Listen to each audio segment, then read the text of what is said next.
ते सर्व सचिव आणि सर्व उपस्थित ज्यांना याचा लाभ मिळणार आहे ते सर्व शेतकरी बांधव भगिनी, यासाठी आपण जेव्हापासून आपलं सरकार आलेलं आहे तेव्हापासून सगळे सण उत्सव पण आपण घेतले निर्णय आणि लोकांनी मोठ्या उत्साहात ते साजरे केले। या दृष्टीने आपण अनेक निर्णय राज्य सरकारने घेतले आणि त्यामध्ये हा महत्त्वाचा जो निर्णय आहे, गेल्या 2.5 वर्षापूर्वी निर्णय, मला वाटतं 2.5 वर्ष होऊन त्याच्या अगोदर झाला तो निर्णय आणि त्याची अंमलबजावणी झाली नव्हती। पण आपलं सरकार आल्यानंतर, सर्वसामान्यांचं सरकार, शेतकऱ्यांचं बळीराजाचं सरकार आल्यानंतर आम्ही आधी ठरवलं आणि आपण सगळ्यांनी मिळून की जे 50,000 रुपये जे नियमित कर्जफेड करणारे शेतकरी आहेत त्यांचं म्हणणं होतं त्यावेळेस की आम्ही नियमित कर्जफेड करतो तर आमचा थोडाच गुन्हा आहे आणि मग त्यामध्ये आपण त्यांना देखील प्रोत्साहन जे काही लाभ आहे तो देण्याचा निर्णय आपण आल्या सरकारमध्ये घेतला आणि त्याची अंमलबजावणी तातडीने झाली पाहिजे यासाठी आपण त्याची अंमलबजावणी करण्याचे निर्देश संबंधित विभागांना दिले। मी संबंधित सर्व जे आपले विभाग आहेत त्यांचे सेक्रेटरी आणि ते सगळे अधिकारी यांचं मनापासून अभिनंदन या ठिकाणी पुन्हा एकदा करतो। डीसीएम साहेबांनी केलेला आहे, कारण शेवटी कुठलाही निर्णय जो सरकार घेतं तो त्याची अंमलबजावणी झाली पाहिजे आणि तो फायदा जो आहे लोकांपर्यंत पोहोचला पाहिजे। हे जेवढं आपण जलद गतीने हे केलं त्याबद्दल सगळ्यांचं अभिनंदन। आज 6 लाख, जवळपास 7 लाख लाभार्थ्यांना शेतकऱ्यांच्या खात्यामध्ये 2,500 कोटी रुपये जमा होतील। टोटल 16 लाख शेतकरी याच्यामध्ये लाभार्थी आहेत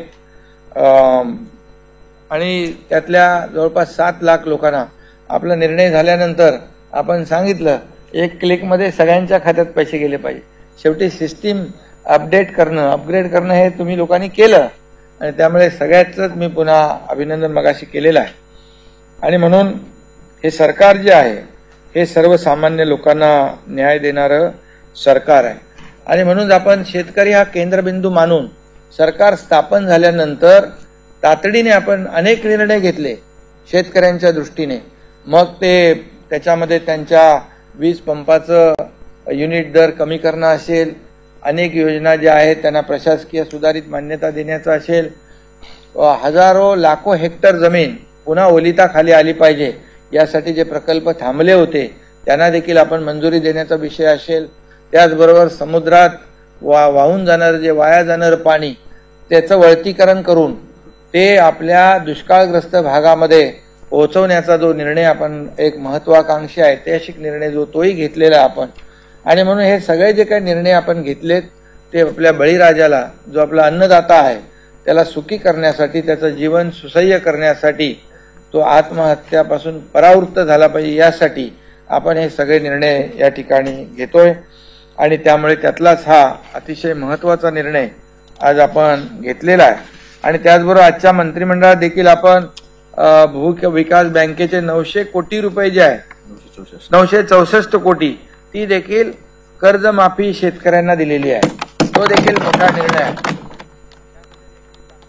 शेतकऱ्यांना त्याचं बेनिफिट होणार आहे आणि असे अनेक निर्णय आपण या ठिकाणी घेतोय। त्याची अंमलबजावणी देखील तातडीने होते। पोर्टलवर त्याची 1 सप्टेंबर ते 12 सप्टेंबर पर्यंत अपलोड करण्यात आली माहिती आणि तातडीने ते आपण सगळं एकदम फास्ट केलं म्हणजे आपण मनात आणलं तर करू शकतो, बरोबर ना? त्यामुळे त्याचं उदाहरण या ठिकाणी आज आपण पाहतोय आणि दिवाळीपूर्वी हे शेतकऱ्यांच्या खात्यात पैसे जमा झाले पाहिजे हा आपल्या सगळ्यांचा आग्रह होता आणि त्या आग्रहाच्या प्रमाणे आज त्याचं एक कार्यक्रम देखील आपण या ठिकाणी करतोय। आणि म्हणून अतिवृष्टी झाली त्या बाबतीत देखील जे परतीच्या पावसामध्ये तेव्हा देखील आपण निर्णय घेतला। मला वाटतं आपला हा पहिला निर्णय आहे की एनडीआरएफच्या दुप्पट आणि 2 हेक्टरच्या ऐवजी 3 हेक्टर पर्यंत, त्याचबरोबर सततचा पाऊस पडतो तिथे निकषात बसत नाही त्यांनाही आपण मदत देण्याचा निर्णय घेतला। गोगलगायींनी नुकसान केलेलं त्या शेतकऱ्यांना देखील देण्याचा निर्णय घेतला आणि आता परतीच्या पावसामध्ये अतिवृष्टीमध्ये जे झालेलं नुकसान आहे त्यांना देखील आपण सांगितलं की पंचनामे कालपर्यंत आजच्या मंत्रिमंडळात देखील त्यावर चर्चा झाली.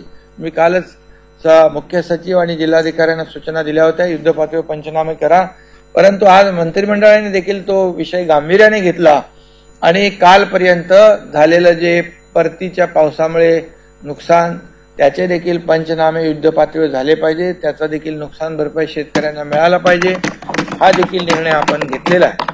आणि म्हणून सगळं जे आपण करतोय त्या संकटातून अतिवृष्टीच्या बळीराजाने स्वतःला सावरलं पाहिजे आणि यासाठीच आपण हे सगळे निर्णय घेतोय. म्हणून शेतकरी बांधव भगिनींना देखील सरकारची विनंती आहे. यापूर्वी देखील आम्ही आवाहन केलंय की आपण आपल्यासाठी आम्ही खूप काही या योजना ज्या आहेत या तुमच्यासाठी करण्याचा प्रयत्न एवढाच आहे की तुम्ही खचून जाऊ नका, तुम्ही काय धैर्याने प्रत्येक संकटाला सामोरं आपण गेलं पाहिजे.